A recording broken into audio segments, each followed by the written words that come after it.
So before we continue, I want to address something that I've decided for this series. I'll be trying to get everything I can with one class, namely the Paladin. This is because the spec protection is very good in dungeons, so once we need to solo dungeons, assuming we can do that, it should be easy enough. Secondly, because I like the Paladin. My main account has like 3 of them, and one of those being the literal second character that I ever made. Thirdly, I don't want to have to play other classes. I'm not sure if we're going to be able to get boss drops from other armor classes in dungeons. If not, then that's just another restriction of the series and that's fine. I know you can actually join parties as a trial, as you can do LFG. However, I will not be grouping without anyone outside of LFG. And lastly, I'm going to count dungeons as a totally separate zone, which can be added to the spinner, as I think, say, doing Barrens and Wailing Caverns may put a strain on my times. Anyway, let's get going. Hello everyone, meet Lartcstocked. She is a lonely paladin who just can't seem to find that subscribe button. So she must enter the world of Azeroth, restricted in not just places she can visit, but her voice and how much money she can carry, all to see how much she can actually achieve.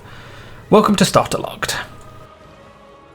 To begin this zone, we need to go back in time. Technically this zone takes place during the Burning Crusade, so with that incredible knowledge, let's begin questing.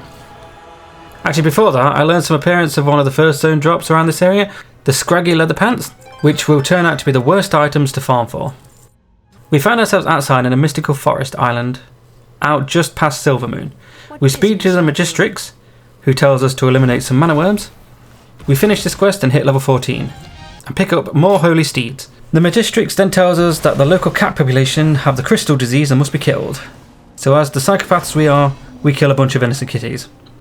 Before continuing, we take some time to pick up the vendor white transmog items. Back to the tasks given us, we need to collect arcane silvers from worms, unleash my arcane power on another worm, killing some living tree things, and find some guy's belongings is left lying about. In between doing this, I have been collecting the zone drops for this area. This consists of about 20 or so whites for cloth, leather, and male armor types. These drop for all armor wearers and can be farmed quite easily, up until level 14, which will become an issue later.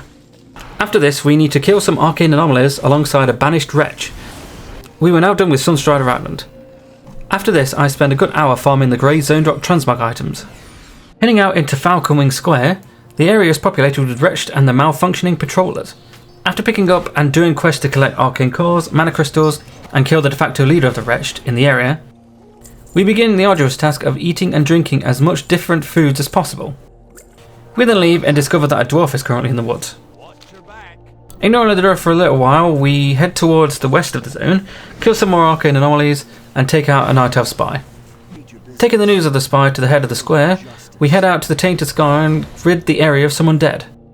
With the scar cleared, we nip to the Mount Vendor and towards Farstrider Retreat to eat more unique foods. In the east of the zone, we find the retreat's assistant down the hill, kill a rare and get rid of the worms plaguing the ruins. Unfortunately, for some reason, I didn't seem to have that footage, but the rare dropped another white world transmog item, so, it doesn't really matter. Further south, there is an area filled with Amani trolls. We get to killing various types of trolls, get help for the name leader, and a spear troll for the prisoner there. Exhausting all of the quests in the east, we head back to the west coast where we pick up a quest to kill some murlocs.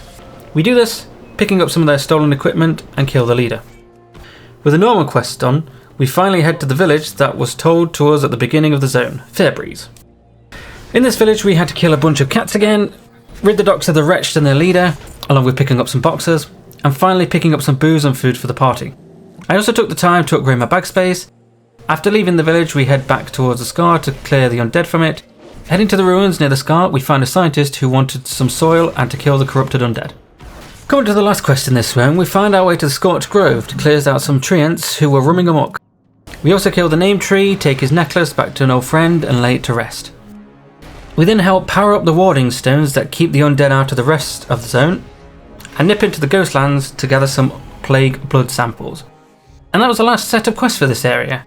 Always loved the woods quest. Now it's time to continue to the zone drop farming.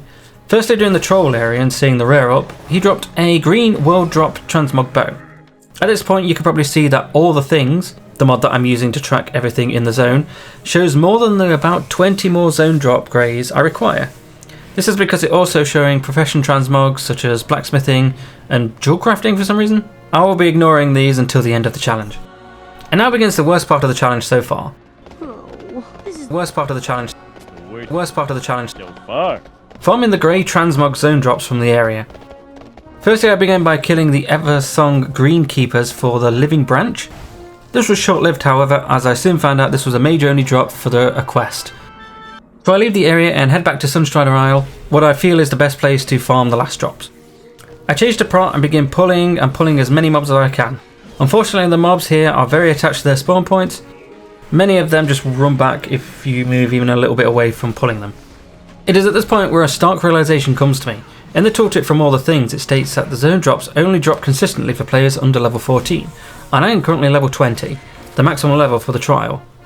So I create a new Paladin. Remember, this is how much can I do as a starter as a Paladin.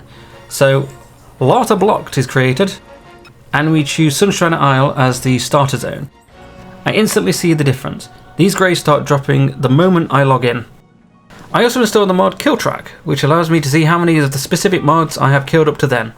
I won't add these to the total kills for every loot drop, but I will tally them at the end of the zone.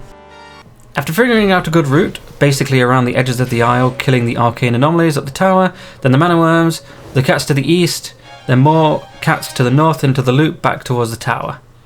I typically ignore the tenders and feral tenders as they didn't drop much, if anything at all, and they would evade and run back to their spawn points more often than not.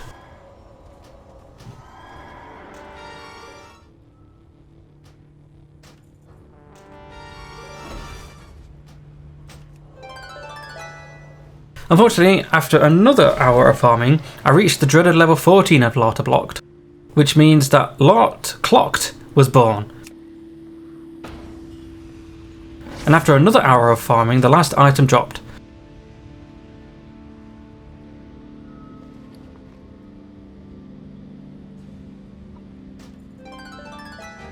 That's everything? Oh my god. Finally. Okay. Okay, now for the stats.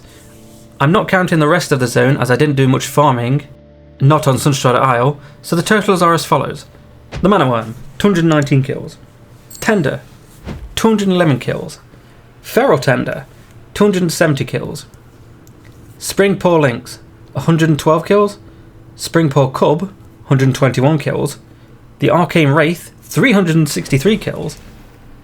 Tainted Arcane Wraith, 61 kills, and Felindra and the Banished, just 10.